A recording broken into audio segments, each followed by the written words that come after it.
ফেরিঘাটে আপনার গাড়ি উল্টে পড়ে গেল, কেন? এখানে রেলিং নাই কেন? এখানে একটা ভালো রেলিং কেন ছিল না? তাহলে এটার জন্য দায়ী কারা?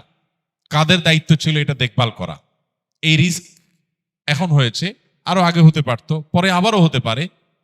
যখন হয়ে যায় তখন আমরা হাউতাশ করি, এরপর আবার যা তা থাকে। তাই সংশ্লিষ্ট ডিপার্টমেন্টের মানুষদের দায়িত্ব থাকে এই মানুষগুলো যারা নিরাপদে বাড়িতে যেতে চায় তারা যেন নিরাপদে যেতে পারে, নির্বিঘ্নে যেতে পারে। সমস্যার জায়গাগুলো কোথায়, চ্যালেঞ্জগুলো কোথায় চিহ্নিত করে। অনেক কিছু হয়তো আমাদের সামর্থ্যে নাই, গরিব দেশ, কিন্তু বেশিরভাগ জিনিসই আছে যেটা আমরা চাইলেই সলভ করতে পারি। দুর্ভাগ্য আমাদের, এগুলোর জন্য কোনো মানুষকে দায়ী করা হয় না। এবার ঈদকে ঘিরে সড়কপথ, রেলপথ, নদীপথে অত্যন্ত নির্মমভাবে দুর্ঘটনা ঘটেছে অনেক। গত বছর তুলনায় এটি অনেক বেশি। এই বিষয়গুলোকে কিভাবে দেখছেন? নিশ্চয় দুর্ঘটনা নাকি দায়িত্বশীলদের অবহেলা? দেখুন, ঈদ এবং বড় বন্ধে দুর্ঘটনা আমাদের দেশে নতুন না, কখনো হয়তো বেশি, কখনো হয়তো কম। এই ঘটনাগুলো আমাদের মৌলিক এবং বড় একটি সমস্যা সেটাকে ইঙ্গিত করে এবং চিহ্নিত করে। সেটা হলো আমাদের গুড গভর্নেন্সের অভাব, সুশাসনের অভাব। ঢাকা থেকে ঈদের বন্ধে মিলিয়ন মিলিয়ন মানুষ, লক্ষ লক্ষ মানুষ বের হয়ে যায়, বরং কোটি মানুষ বের হয়ে যায় গ্রামে। এই যে মানুষগুলো যায় গ্রামে, এত লাখ বরং কোটি মানুষ যে শহর থেকে গ্রামে যায়, এত মানুষের যাওয়ার জন্য পর্যাপ্ত গাড়ি এবং সেরকম প্রশস্ত রাস্তা, সেরকম ব্যবস্থাপনা আমাদের দেশে আছে না? নাই? নাই। তো যেহেতু নাই, সেহেতু এই মানুষগুলোকে সার্ভিস দেওয়ার জন্য বা এই চান্সে কিছু উপার্জন করার জন্য নষ্ট গাড়িটাও রাস্তায় বের হয়। ড্রাইভার একা কত ট্রিপ দিবে, দিতে দিতে দু চারটা ট্রিপ হেল্পার দিয়েও দেওয়ায়। কারণ মানুষ আছে, যাত্রী আছে, গাড়ি নাই, হেল্পার নাই, ব্যবস্থাপনা নাই, তো ভাঙা বা নষ্ট গাড়িও রাস্তায় বের হয়ে আসে। এক্সপার্ট লোকের পাশাপাশি আনায় লোকও বের হয়ে আসে। ফলশ্রুতিতে দুর্ঘটনা ঘটে। আর অনেক কিছু আছে, সবগুলো মিলে দুর্ঘটনা ঘটে। এই যে দুর্ঘটনাগুলো ঘটে, এটা তো নতুন না, প্রতি বছরই হয়। আমরা গা সওয়া হয়ে গেছি, দেশটা স্বাধীন হয়েছে 50টা বছর হয়ে গেছে।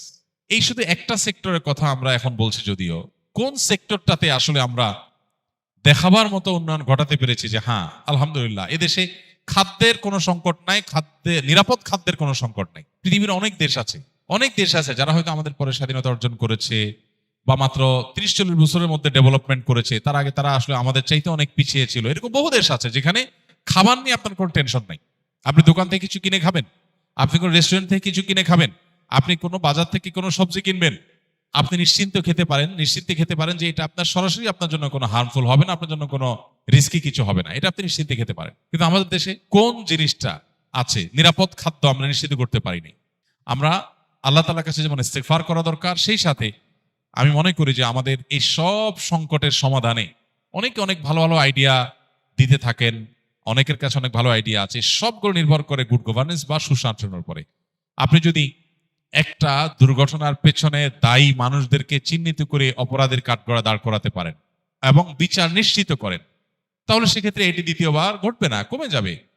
কিন্তু এই যে দুর্ঘটনাগুলো ঘটছে একের পর এক, এগুলোর জন্য কোনো মানুষকে দায়ী করা হচ্ছে। কেউ লাইসেন্স ছাড়া গাড়ি চালিয়েছে, সে দায়ী হবে, তার বিচার হবে, চরম শাস্তি হবে।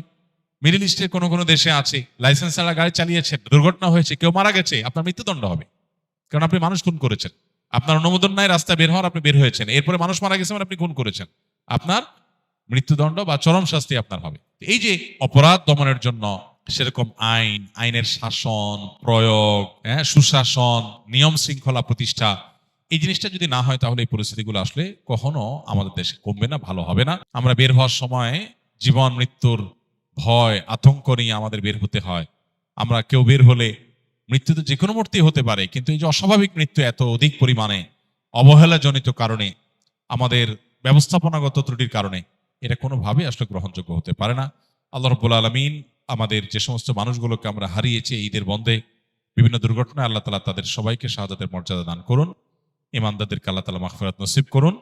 আর শোক সন্তপ্ত পরিবারকে আল্লাহ শোক সইবার তৌফিক দান করুন। যার যায় সে জানে সে কি হারিয়েছে। অতএব এই মানুষগুলোর জন্য আমাদের যেমন দোয়া এবং তাদের জন্য এরকম সহমর্মিতা দরকার, ঠিক একইভাবে আমাদের উচিত সবকিছুর উপরে গুড গভর্নেন্সকে প্রায়োরিটি দেওয়া। এই যে ফেরিঘাটে আপনার গাড়ি উল্টে পড়ে গেল, কেন? এখানে রেলিং নাই কেন? এখানে একটা ভালো রেলিং কেন ছিল না? তাহলে এটার জন্য দায়ী কারা?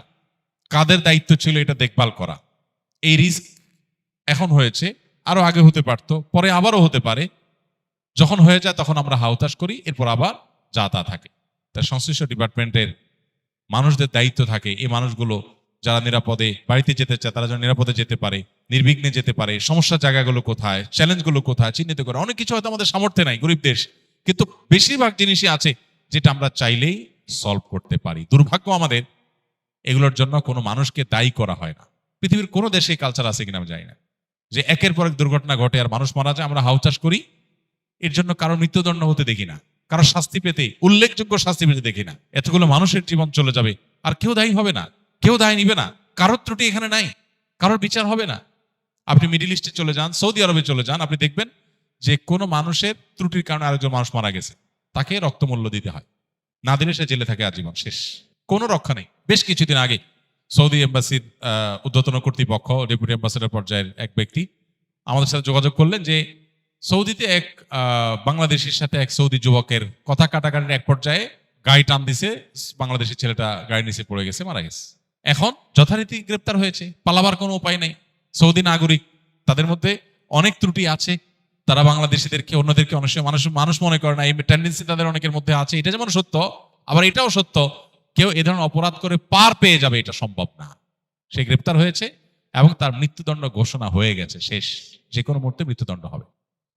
এখন তার ফ্যামিলি সৌদি এম্বাসির হাতে পায়ে ধরছে যে মৃত ব্যক্তির আত্মীয় স্বজন যদি মাফ করে, শরিয়া দৃষ্টিকোণ থেকে মাফ পায়, প্রয়োজনে টাকার বিনিময়ে হলেও তারা মাফ করতে পারে, যেন মৃত ব্যক্তির আত্মীয় স্বজনকে বুঝে মাফটা আদায় করা যায়। তারা চেষ্টা করছে, যদি মাফ না করে তাহলে মৃত্যুদণ্ডই হবে।